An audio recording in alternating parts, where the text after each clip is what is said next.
Les eaux du Nil reflétaient les flammes des torchers alors que les armées cushites traversaient la frontière égyptienne dans un silence mortel.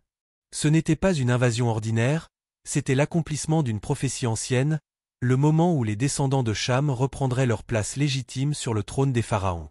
Les soldats nubiens avançaient avec la confiance de ceux qui savaient que leur peau d'ébène portait l'héritage direct de Noé lui-même, et que leurs ancêtres avaient régné sur cette terre bien avant que les dynasties égyptiennes ne voient le jour. L'histoire que nous sommes sur le point de découvrir révèle comment les royaumes africains les plus puissants de l'Antiquité étaient intimement liés aux récits bibliques les plus fondamentaux. Cette conquête cushite de l'Égypte, qui établira la 25e dynastie vers 750 avant notre ère, n'était que l'un des nombreux chapitres d'une histoire commencée des millénaires plus tôt dans l'arche de Noé. Quand les eaux du déluge se retirèrent et que les 8 survivants posèrent le pied sur la terre ferme, ils portaient en eux les graines de toutes les civilisations futures. Parmi eux se trouvait Cham, dont le nom en hébreu signifie chaud ou brûlé par le soleil, une description prophétique des terres torrides que ses descendants habiteraient. Le moment où Noé bénit ses fils résonne encore à travers l'histoire. « Soyez féconds, multipliez-vous et remplissez la terre », leur dit-il selon la Genèse au chapitre 9. Ces mots transformèrent 3 hommes en patriarches de l'humanité entière. Sem donnerait naissance au peuple sémitique, Japheth aux nations européennes et asiatiques, mais c'est Cham qui porterait l'héritage le plus dramatique et le plus mal compris de tous. Cham avait 4 fils dont les noms allaient devenir synonymes de puissance, de richesse et d'influence dans le monde antique. Cush, l'aîné, dont le nom signifie noir en hébreu, établirait des royaumes qui s'étendront du Soudan moderne jusqu'aux rives de l'océan Indien. Mizraim, dont le nom hébraïque désigne directement l'Égypte, fonderait la civilisation qui construirait les pyramides et préserverait la sagesse antique. Puis coloniserait les côtes nord-africaines, fournissant des guerriers redoutables aux armées de l'époque. Et Canaan, bien que destiné à un sort différent selon la prophétie de Noé, peuplerait les terres promises qui deviendraient le théâtre des plus grandes épopées bibliques. L'histoire de ces lignées africaines commence véritablement avec Cush, celui dont les descendants allaient défier les plus grands empires de leur époque. Les Écritures nous révèlent que Cush ne fut pas seulement un nom dans une généalogie, mais le fondateur d'une dynastie qui s'étendrait sur plus de 1000 ans. Quand Ésaïe prophétise au chapitre 18, il parle d'une terre aux ailes bruissantes, au-delà des fleuves de Cush, qui envoie des messagers sur mer dans des nacelles de papyrus. Cette description évoque une civilisation maritime sophistiquée, capable de naviguer sur les eaux dangereuses du Nil et de la mer Rouge.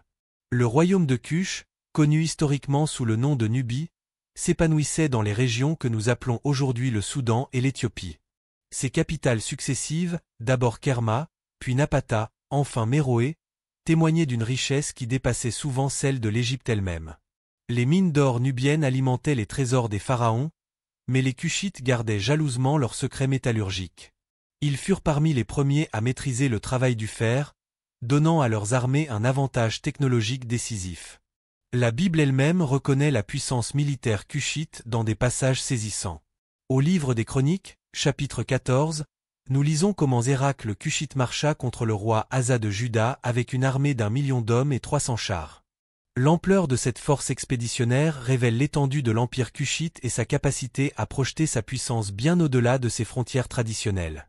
Bien qu'Asa ait remporté la victoire grâce à l'intervention divine, le récit souligne que seul Dieu pouvait arrêter une telle démonstration de force cushite. Les femmes cushites jouissaient d'un statut particulier dans le monde antique, comme en témoigne l'histoire de l'épouse cushite de Moïse. Quand Myriam et Aaron critiquèrent leur frère pour avoir épousé cette femme à la peau sombre, leur rébellion ne concernait pas seulement des questions raciales, mais aussi le statut élevé que les femmes cushites occupaient dans leur société. Ces femmes étaient souvent des diplomates, des prêtresses, et même des reines régnantes, un concept révolutionnaire pour l'époque.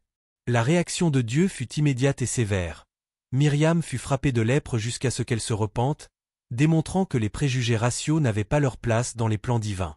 Le prophète Jérémie captura l'essence de l'identité cushite dans une métaphore devenue célèbre. L'Éthiopien peut-il changer sa peau, ou le léopard ses taches? Cette question rhétorique, loin d'être péjorative, reconnaissait la beauté distinctive et immuable de l'apparence cushite.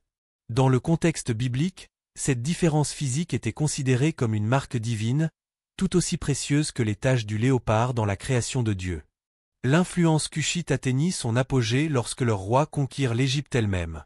Pianki, le pharaon noir, unifia la vallée du Nil sous une seule couronne cushite vers 747 avant notre ère. Ses successeurs, Shabaka, Shebitku et Taharka, ne se contentèrent pas de régner sur l'Égypte, ils la transformèrent. Ils restaurèrent d'anciens temples, construisirent de nouvelles pyramides en Nubie, et établirent un âge d'or artistique qui mélangea les traditions égyptiennes et cushites. Taharka, mentionné par nom dans la Bible au livre des rois, devint si puissant qu'il défia l'empire assyrien et offrit refuge au roi Ézéchias de Juda. Cette période de domination cushite sur l'Égypte révèle une vérité profonde souvent occultée. Les Africains ne furent pas seulement présents dans l'histoire biblique, ils en furent des acteurs majeurs. Quand Ésaïe prophétise au chapitre 45 que les produits de l'Égypte et les marchandises de Cush viendront se prosterner, il reconnaît la richesse et l'influence de ces royaumes africains dans l'économie mondiale de l'époque. Parallèlement à l'épopée cushite se développait la civilisation encore plus célèbre de Mizraim, l'Égypte biblique. Le nom Mizraim apparaît plus de 600 fois dans l'Ancien Testament, témoignant de l'importance centrale de cette nation dans le récit biblique. Mais ce que beaucoup ignorent, c'est que Mizraim était fils de Cham, faisant de l'Égypte pharaonique une civilisation fondamentalement africaine dans ses origines bibliques. Logenes nous reveal que Mizraim engendra les Ludum, les Anamim, les Lahabim, les Naphtahim, les Pathrusim, les Kasluim et les Kaphtorim. Ces peuples ne représentaient pas seulement des tribus égyptiennes, mais l'ensemble de la mosaïque ethnique qui composerait l'Égypte antique. Les Patrusim occupaient la Haute-Égypte, les Kasluim donnèrent naissance aux redoutables Philistins, et chaque groupe apporta sa contribution unique à cette civilisation qui fascine encore le monde aujourd'hui. L'Égypte de Mizraim devint rapidement le grenier du monde antique. Quand Abraham descendit en Égypte pour échapper à la famine, il découvrit une civilisation déjà sophistiquée, capable de nourrir non seulement sa propre population mais aussi les réfugiés du Proche-Orient. Cette capacité d'accueil ferait de l'Égypte un refuge récurrent pour le peuple de Dieu. Abraham y trouva la survie, Joseph y bâtit sa fortune, et la Sainte Famille y échappa à la fureur d'Hérode. L'histoire de Joseph illustre parfaitement l'intégration des Hébreux dans la société égyptienne. Vendu comme esclave par ses frères, Joseph gravit les échelons de la hiérarchie égyptienne grâce à son intelligence et à la bénédiction divine. Son interprétation des rêves de Pharaon le propulsa au poste de vizir, faisant de lui le second personnage de l'Empire. Cette ascension remarquable démontre que l'Égypte antique était une société relativement ouverte, où le mérite pouvait triompher des origines ethniques. Les 7 années d'abondance suivies de cette année de famine, prédites par Joseph, transformèrent l'Égypte en superpuissance régionale. Les greniers égyptiens attirèrent les populations de tout le Proche-Orient, créant un mélange culturel extraordinaire. C'est dans ce contexte que Jacob et ses 70 descendants s'installèrent en terre de Goshen, où ils prospérèrent pendant 4 siècles jusqu'à devenir une nation de plus de 2 millions d'âmes.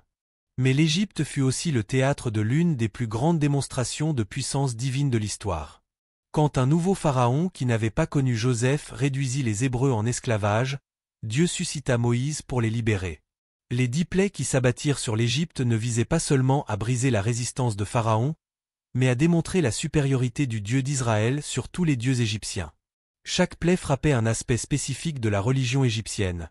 Le Nil transformé en sang défiait Hapi, dieu du fleuve, les ténèbres humiliaient Ré, dieu solaire, la mort des premiers-nés anéantissait la prétention divine des pharaons. L'Exode marqua un tournant dans les relations entre Israël et l'Égypte, mais ne mit pas fin à l'influence égyptienne sur l'histoire biblique. Salomon épousa une fille de Pharaon, scellant une alliance qui apporta sagesse et richesse à Israël. Les rois de Juda cherchèrent régulièrement le soutien égyptien contre les menaces assyriennes et babyloniennes. Et c'est en Égypte que s'épanouit l'une des plus importantes communautés juives de l'Antiquité, celle d'Alexandrie, qui produisit la Septante et influença la pensée juive hellénistique. Les prophètes bibliques reconnaissaient l'importance durable de l'Égypte dans les plans divins.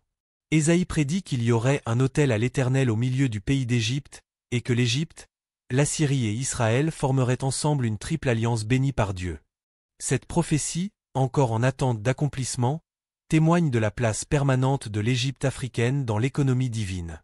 Pendant que Cush et Mizraim dominaient respectivement la Nubie et l'Égypte, puis établissait sa propre sphère d'influence sur les côtes méditerranéennes de l'Afrique du Nord. Les descendants de Pu occupaient probablement les territoires correspondant à la Libye moderne et aux régions avoisinantes, créant une culture guerrière qui alimenterait les armées de l'Antiquité en mercenaires redoutables. Pu apparaît régulièrement dans les prophéties bibliques comme allié militaire des grandes puissances. Ézéchiel mentionne Pu aux côtés de Cush et de l'Égypte dans les coalitions qui s'opposeraient à Israël dans les temps eschatologiques. Cette association constante avec des puissances militaires souligne la réputation guerrière des descendants de Pu. Leurs cavaliers étaient particulièrement réputés, maîtrisant l'art équestre dans les étendues semi-désertiques de leur territoire. L'archéologie moderne confirme l'existence de civilisations sophistiquées dans les régions traditionnellement associées à Pu. Les sites de Leptimania et Sabrata témoignent d'une richesse architecturale remarquable, tandis que les témoignages égyptiens mentionnent régulièrement les Pintites comme fournisseurs de soldats d'élite. Ces guerriers libyens servaient dans les armées égyptiennes, perses et carthaginoises, exportant leur expertise militaire à travers tout le bassin méditerranéen. La position géographique de Pu en faisait un carrefour naturel entre l'Afrique subsaharienne et le monde méditerranéen. Les routes commerciales transsahariennes convergeaient vers leurs ports, apportant l'or, l'ivoire et les esclaves du sud de l'Afrique vers les marchés du nord. Cette richesse commerciale explique en partie pourquoi les descendants de Pu purent maintenir leur indépendance militaire et fournir des mercenaires aux empires voisins plutôt que d'être absorbés par eux. Le quatrième fils de Cham, Canaan, eut un destin différent de ses frères. Maudit par Noé à cause de l'incident de la tente, Canaan et ses descendants occupèrent les terres qui deviendraient le théâtre principal de l'histoire biblique. Les Cananéens, bien que techniquement africains par leur ascendance chamitique, développèrent leur propre culture distincte dans les territoires qui bordent la Méditerranée orientale. Cette diversité des descendants de Cham révèle une vérité fondamentale souvent négligée. L'Afrique biblique n'était pas monolithique. Des royaumes cushites du Soudan aux dynasties égyptiennes, des cavaliers de Pu aux cités-États cananéennes, les fils de Cham créèrent une mosaïque de civilisations qui influencèrent profondément le développement du monde antique. Leurs contributions à l'architecture, à l'agriculture, au commerce et à la guerre façonnèrent l'environnement dans lequel évoluèrent les patriarches, les prophètes et les rois d'Israël. L'intégration de ces peuples africains dans le récit biblique va bien au-delà des simples mentions généalogiques. Les Écritures nous montrent des Africains occupant des positions de leadership, d'influence et de respect dans les moments cruciaux de l'histoire sainte. Ebed-Mélec l'Éthiopien sauva la vie du prophète Jérémie, l'arrachant de la citerne où ses ennemis l'avaient jeté pour mourir. Ce geste héroïque valut à cet homme africain une promesse divine de protection lors de la chute de Jérusalem. Simon de Cyrène, probablement d'origine africaine en raison de sa ville natale libyenne, reçut l'honneur immense de porter la croix du Christ sur le chemin du calvaire. Cet acte, accompli peut-être à contre-cœur au départ, fit de Simon un participant direct dans l'œuvre rédemptrice du Messie. Ses fils Alexandre et Rufus devinrent des figures connues dans l'Église primitive, suggérant que toute la famille fut transformée par cette rencontre providentielle. L'eunuque éthiopien, ministre de la reine Candace, illustre parfaitement l'ouverture du royaume de Dieu aux nations africaines. Cet homme puissant, qui contrôlait probablement les finances de l'empire méroïtique, cherchait sincèrement Dieu en lisant le prophète Ésaïe. Sa rencontre avec Philippe sur la route de Gaza aboutit à son baptême immédiat, faisant de lui probablement le premier converti africain officiel au christianisme. La tradition veut qu'il ait ensuite évangélisé l'Éthiopie, établissant l'une des plus anciennes églises chrétiennes du monde. Cette présence africaine dans les moments pivots de l'histoire biblique n'était pas accidentelle. Elle témoignait de l'accomplissement progressif des prophéties concernant l'inclusion de toutes les nations dans le plan salvifique de Dieu. Le psaume 68 proclame prophétiquement « L'Éthiopie accourra vers Dieu, elle lui tendra les mains ». Cette prophétie trouve son accomplissement non seulement dans la conversion de l'eunuque, mais dans l'établissement durable du christianisme en Afrique. L'Église primitive comptait plusieurs leaders d'origine africaine probable. Siméon appelé Niger, le Noir, était prophète et docteur dans l'Église d'Antioche, participant à l'envoi missionnaire de Paul et Barnabas. Lucius de Cyrène occupait une position similaire, témoignant de l'intégration complète des Africains dans la direction de l'Église naissante. Ces hommes n'étaient pas des exceptions ou des curiosités, mais des leaders reconnus pour leurs dons spirituels et leur fidélité. L'Afrique du Nord devint rapidement l'un des centres les plus dynamiques du christianisme primitif. Carthage rivalisa avec Rome comme centre théologique, produisant des penseurs comme Tertullien et Cyprien. Alexandrie développa une école théologique qui influença la doctrine chrétienne pendant des siècles, avec des figures comme Clément d'Alexandrie et Origène. L'Éthiopie maintint son christianisme à travers les siècles, préservant des traditions et des textes parfois perdus ailleurs. Cette richesse du christianisme africain primitif révèle que l'Évangile ne fut pas simplement apporté en Afrique par des missionnaires extérieurs, mais que l'Afrique fut dès l'origine partie intégrante de l'expansion chrétienne. Les routes commerciales qui reliaient l'Afrique au reste du monde antique servirent aussi de voie de transmission de l'Évangile. Les marchands africains, les diplomates éthiopiens, les soldats nubiens portèrent la foi chrétienne dans des régions où elle n'aurait peut-être jamais pénétré autrement. La contribution intellectuelle de l'Afrique au développement de la théologie chrétienne fut considérable. Augustin d'Hippone, né en Algérie actuelle, devint l'un des penseurs les plus influents de l'histoire chrétienne. Ses réflexions sur la grâce, le péché originel et la cité de Dieu façonnèrent la théologie occidentale pendant plus d'un millénaire. Que ce géant intellectuel soit né en terre africaine souligne la richesse de la pensée théologique africaine primitive. Mais l'influence africaine sur le christianisme ne se limita pas aux grands noms. Les martyrs africains comme Sainte Perpétue et Sainte Félicité inspirèrent les chrétiens du monde entier par leur courage face à la persécution. Leurs actes de foi, préservés dans des récits authentiques, témoignent de l'enracinement profond du christianisme en terre africaine dès les premiers siècles. L'héritage biblique des peuples africains nous enseigne une vérité fondamentale sur la nature de l'humanité et les plans de Dieu. Contrairement aux interprétations racistes qui ont parfois déformé les Écritures, la Bible présente les descendants de Cham comme des bâtisseurs de civilisation, des leaders militaires, des sages et des fidèles serviteurs de Dieu. Leur peau sombre n'était pas une malédiction mais une marque distinctive de la créativité divine, aussi précieuse que toute autre caractéristique humaine. L'apôtre Paul résume magnifiquement cette vérité dans son discours à l'Aréopage. Il a fait que tous les hommes, sortis d'un seul sang, habitent sur toute la surface de la terre, ayant déterminé la durée des temps et les bornes de leur demeure. Cette déclaration affirme à la fois l'unité fondamentale de l'humanité et la légitimité de sa diversité. Nous venons tous d'un seul homme, Adam, mais Dieu a voulu que nous nous répandions et nous diversifions selon sa volonté souveraine. Cette unité dans la diversité trouve son expression la plus parfaite dans la vision apocalyptique de Jean. Après cela, je regardai, et voici, il y avait une grande foule, que personne ne pouvait compter, de toute nation, de toute tribu, de tout peuple et de toute langue. Ils se tenaient devant le trône et devant l'agneau, revêtus de robes blanches, et des palmes dans leurs mains. Cette vision eschatologique inclut explicitement toutes les nations, y compris celles issues des lignées africaines de Cush, Mizraim et Pu. La réconciliation raciale trouve ainsi ses fondements non dans les efforts humains, mais dans l'œuvre rédemptrice du Christ qui rassemble tous les peuples en une seule famille. L'Épître aux Galates proclame « Il n'y a plus ni juif ni grec, il n'y a plus ni esclave ni libre, il n'y a plus ni homme ni femme, car tous vous êtes un en Jésus-Christ. » Cette unité transcende toutes les barrières ethniques, sociales et culturelles qui divisent l'humanité. Les implications pratiques de cette vérité biblique sont profondes pour notre époque. Elles nous rappellent que le racisme, sous toutes ses formes, contredit la révélation divine sur la nature de l'humanité. Elles nous enseignent que chaque culture, chaque ethnie apporte sa contribution. Unique au plan divin. Elle nous montre que l'histoire africaine n'est pas marginale à l'histoire biblique, mais en constitue un élément central et indispensable. Cette révélation biblique sur les origines africaines nous invite aussi à une réévaluation de l'histoire mondiale. Loin d'être des civilisations primitives ou périphériques, les royaumes africains de l'Antiquité étaient des centres de pouvoir, de culture et d'innovation qui rivalisaient avec les plus grandes puissances de leur époque. Leurs réalisations dans l'architecture, l'astronomie, la médecine et les arts témoignent d'une richesse intellectuelle et spirituelle qui enrichit notre compréhension de l'humanité. Le message biblique nous rappelle également que Dieu ne fait pas exception de personne. Pierre le déclare dans la maison de Corneille, « En vérité, je reconnais que Dieu ne fait point exception de personne, mais qu'en toute nation celui qui le craint et qui pratique la justice lui est agréable. » Cette vérité, révélée dans le contexte de l'ouverture de l'Évangile aux nations païennes, s'applique pleinement aux relations raciales contemporaines. L'histoire des origines africaines selon la Bible nous enseigne enfin l'importance de connaître et de célébrer nos héritages respectifs.